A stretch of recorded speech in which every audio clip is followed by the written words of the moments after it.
안녕하세요. 순금초대 유재구입니다. 오늘은 8월 8일입니다. 8월도 벌써 추순이 다 지나가고 있습니다. 어제가 입춘이었기 때문에 가을의 문을 열었다, 이런 생각을 합니다. 올가을은 국가도 편안하고 국민도 삶이 평탄한 그런 가을이 되기를 기대합니다. 어제부터 트럼프 내각의 관세가 세계에 전면적으로 실시가 됐습니다. 역사적으로 보면 1947년도 가트라고 해서 관세와 무역에 관한 일반 협정이 통상의 기본적인 협상의 틀이었습니다. 그것을 한 50년간 유지를 했죠. 그래서 1994년 우루과이 라운드를 마지막으로 가트는 자기 책임을 다하고 역사의 뒤안길로 사라집니다. 그러면서 나타난 것이 WTO 세계무역기구죠. 1995년 1월 1일부터 적용이 됐는데요. 어떻게 보면 자유무역 중심의 다국적 통상 그런 체제였죠. 한 30년 됐는데요. 그동안 세계는 인플레이션도 없었고 저금리로 발전을 해왔습니다. 30년간 WTO 체제 하에서 제조업을 중심으로 하는 국가들이 특별히 또 이렇게 상승을 했습니다. 독일, 한국, 중국, 일본은 거품이 붕괴된 과정이 있었는데요.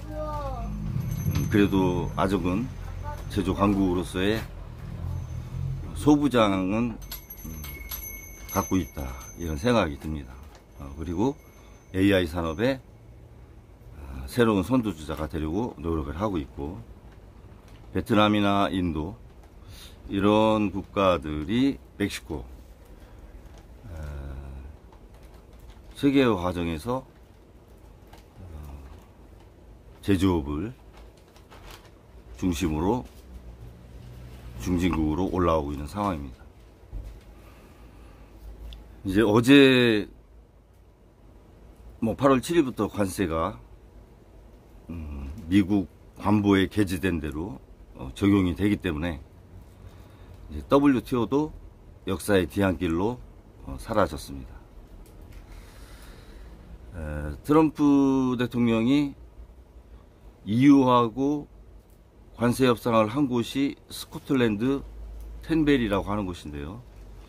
그 텐베리에 트럼프 대통령이 부동산을 소유하고 있는 곳이 있죠. 거기서 EU와 관세 협상을 했기 때문에 이제 WTO 체제에서 텐베리 체제로 세계는 통상의 어떤 큰 체제가 이동이 됐다, 이렇게 볼 수 있습니다. 미국 언론에서는 이제 트럼프 라운드 시대다, 이렇게도 얘기를 하더라고요. 아무튼 통상에서 자유와 다국적이라고 하는 키워드에서 관세라고 하는 조세 제도로 통상이 체제가 앞으로 갈 것 같습니다. 신산업 쪽에서 보면 AI 산업이 상당히 발전을 하고 있고, 로봇 산업, 양자 컴퓨터, 우주공학, 바이오, 그렇게 차세대 산업으로 중점을 두고 있죠, 각국에서. 어떻게 보면 트럼프 내각이 리쇼링을 한다는 것이 자국에 있던 제조업 기업들이 다시 미국으로 돌아오는 건데, 세계는 4차 산업인 AI 시대로 이렇게 가고 있는데, 중점을 두는 것은 제조업의 관세라고 하는 통상 정책을 한다. 3차 산업을 뛰어넘어서 4차 세대에서 이렇게 보면 과연 맞나, 이런 생각도 좀 드는 거죠. 트럼프 정부의 관세 정책이 전체적인 경제 흐름하고 맞느냐, 이런 생각도 좀 듭니다. 어떻게 보면 AI 산업을 보호를 해야 되는데, 이미 생태계가 이제 어느 정도 구성이 되어 있는 그런 2차 산업을 재부흥하려고 하는 상황.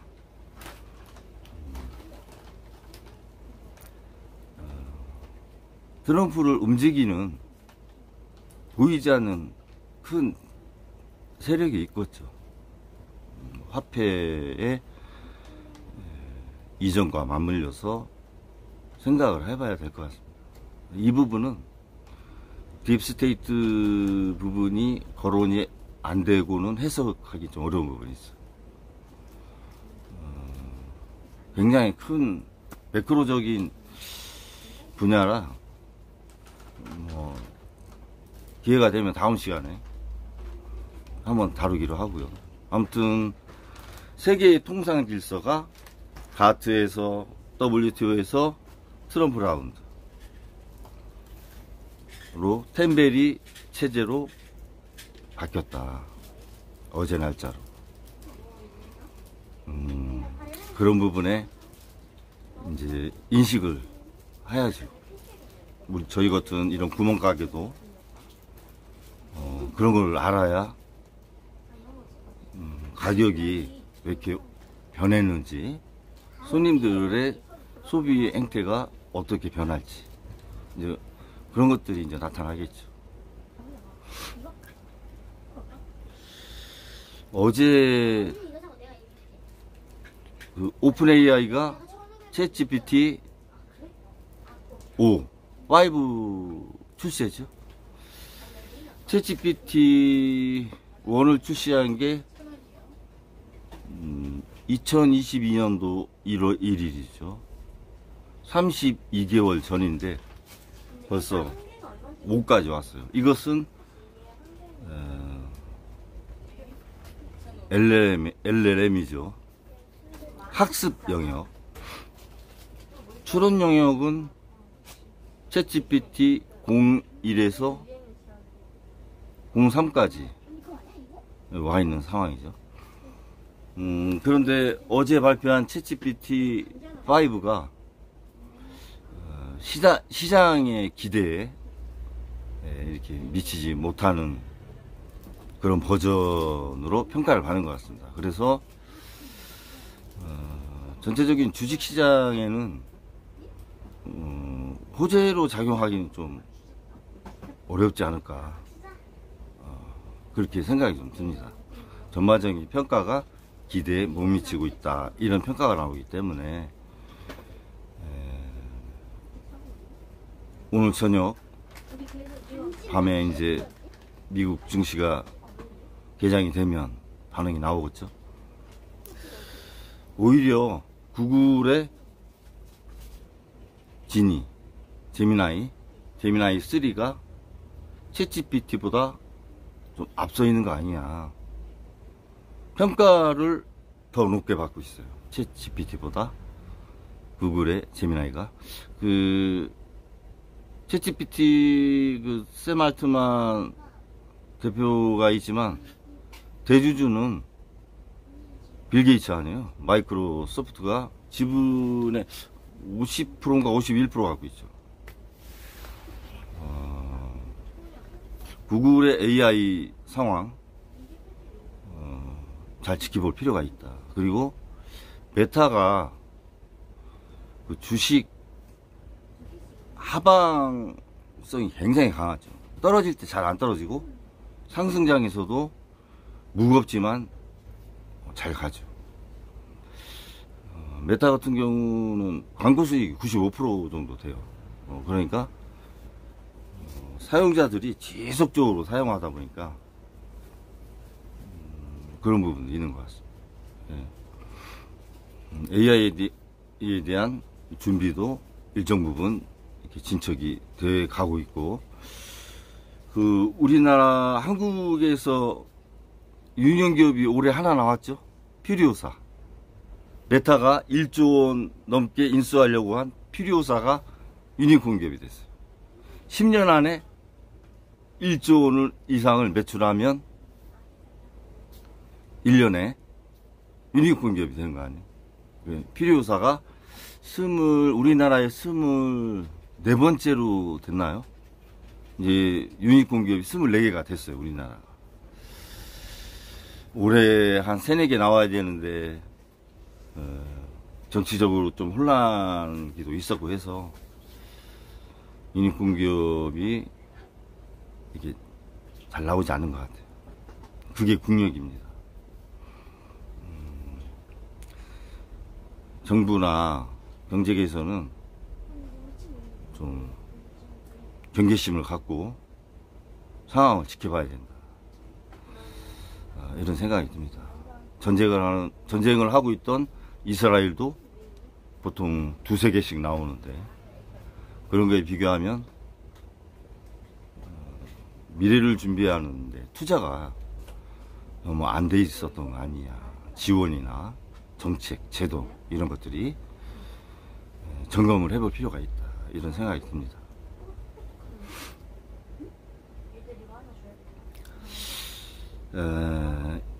국민주권정부, 이재명 정부가 출범한 지 2달이 좀 넘었네요. 그동안 뭐 여러 가지 일들이 있었어요. 한 2달 짧은 기간이지만 여러 가지 일들이 있었는데, 먼저 관세 협상이 있었지 않습니까? 세부적인 부분에서 국익을 확보하는 그런 정상회담을 통해서 실현하기를 바랍니다. 일본이 갑작스럽게 미국 관보에 기존에 15%를 더한다라는 것 때문에 자동차 관세가 기존 2.5에 15% 더해서 17.5%가 되는 거 아니냐. 또 기존에 10% 돼 있던 품목은 25%가 되고, 이런 거에 대한 오해가 있어서 바로 미국을 또 갔지 않습니까? 가서 상한선을 15%로 이렇게 하고 왔는데, 문제가 발생하고 서로 간에 협상했던 부분에 오해가 있으면 국익 차원에서 반드시 협상 결과가 나와야 된다. 국민의 한 사람으로 그런 말씀을 드리고 싶습니다.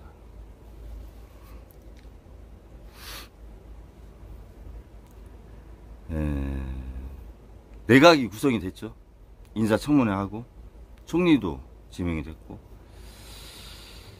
대통령이 중요한 것은 외교, 안보, 국방, 나라를 지키는 거, 그것이 가장 중요한 거죠. 그러기 위해서는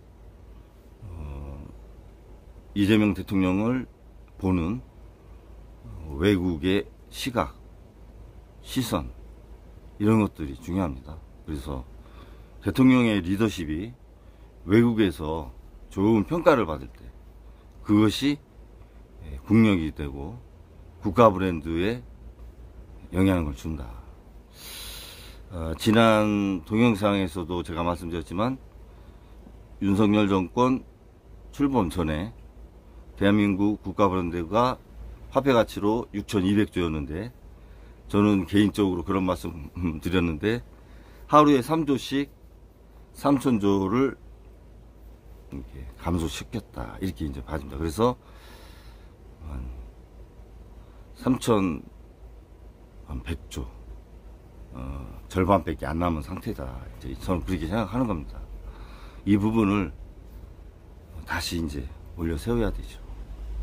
삼성도 HBM을 납품 못하는 관계로 지속적으로 주가도 반토막 나고 브랜드도 세계 1위에서 3위까지 떨어지는 그런 것들이 국력하고 이렇게 맞물리는 거거든요. 그래서 국가 브랜드를 좀 높이고 대한민국이 재계했음을 알리는 그런 홍보도 중요하다. 그러기 위해서는 한미 정상회담이 분기점이 되길 기대를 합니다. 그 다음에 대통령이 중요한 것은 인사권이 있기 때문입니다. 인사를 투명하고 납득가게 이렇게 하셔야 돼요. 그리고 충원하는 사람도 있고 간언하는 사람도 있을 거예요. 그것을 잘 구분하셔야 됩니다. 자신 우상 떠받치듯이 그렇게 하는 사람을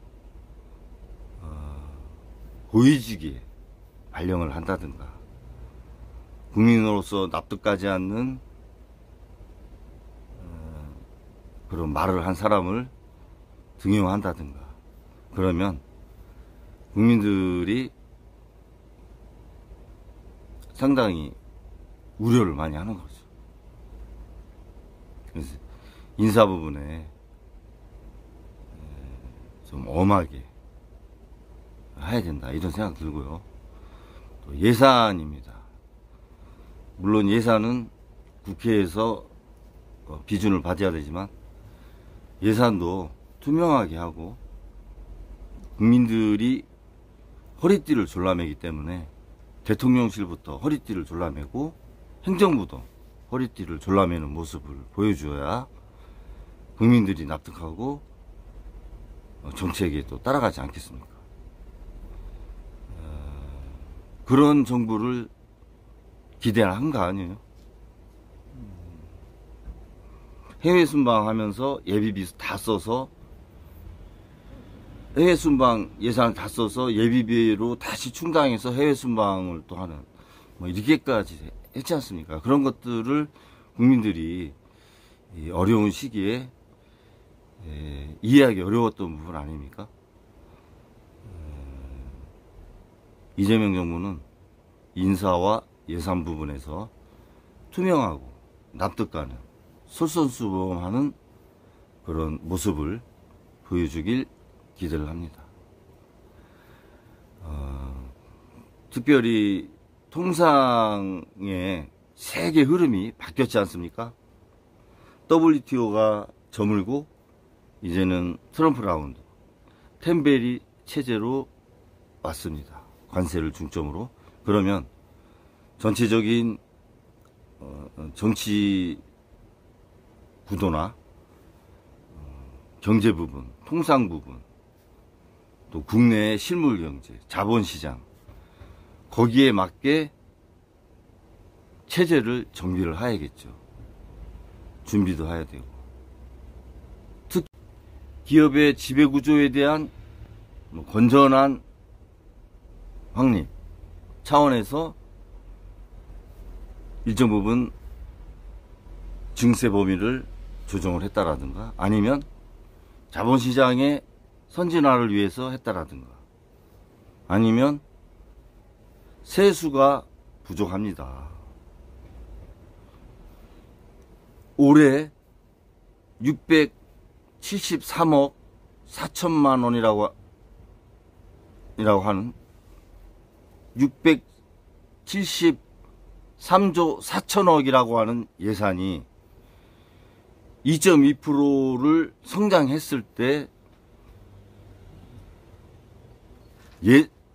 계획된 예산이기 때문에 지금 해외에 있는 연구소라든가 IB 회사들 그리고 국내에 있는 연구소 전부 다 0.3%에서 0.8% 사이로 한국 경제는 성장할 것이다. 세계 경제는 일정 부분 올라가지 않습니까? 3.0에서 3.1로 올라갔죠. 한국은 내려오고 있는 추세란 말이에요. 그래서 세수가 결손 우려가 많다. 올해 내년. 그래서 세수를 확보하기 위해서 증권시장에서 대주주 상한선이라든가 증권거래세에 대한 인상 이런 부분을 하게 됐다. 어떤 구체적인 취지가 있을 거 아닙니까? 그 정책을 시행할 때는 그걸 투명하게 얘기하시면 돼요. 그러면 국민들이 세수가 결손 나면 이익이 있으면은 세금을 조금 더 내야 되겠지. 뭐 이렇게 이해하실 부분도 있을 수 있는 거거든요. 구체적인 그 정책에 대한 취지 없이 이게 던지는 식의 정책은 이런 다툼이 생기고 오해가 있을 수 있다. 앞으로 정책을 실시할 때는 그 취지를 명확히 하셔서 사회적인 합의를 도출하면 좋다. 뭐 부동산 카르텔들이 주식시장으로 돈이 몰리는 것을 막기 위해서 이렇게 한다라고 하는 그런 얘기까지 나올 상황 아닙니까? 오해가. 글쎄요, 오해인지 아니면 정말 카르텔이 있는 건지 뭐 저는 실체가 확인이 안 돼서 모르겠지만 그런 얘기도 이렇게 나오는 것 같아요. 그래서 정부에서 국민들한테 취지를 명확히 말씀하시면 되는 겁니다. 국민의 삶이 상당히 어려워진 상태에서 출범한 정부라 다독거려야 될 게 많을 것이다 이렇게 보아집니다. 먼저 할 일이 있고 나중에 할 일이 있어요. 그런 우선순위 잘 챙기시고 아까 말씀드렸듯이 외교, 안보, 국방, 인사, 예산 이런 부분에 국익을 우선하고 국민을 먼저 바라보고 정책을 펴나가시면 국민들도 사회적 합의를 할 때 긍정적으로 이해를 하지 않겠느냐 그런 생각이 많이 듭니다.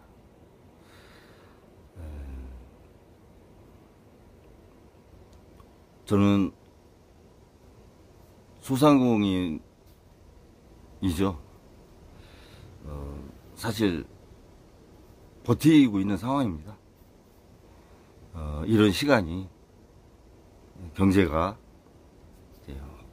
내수경제에도 활성화가 되고 관세 시대로 접어들었지만 기술과 영업력, 정부의 정책 이런 것들로 극복을 해서 저성장기를 빨리 극복을 하고 대한민국이 발전하는 그런 날이 빨리 오기를 바라면서 방송을 마치겠습니다. 감사합니다.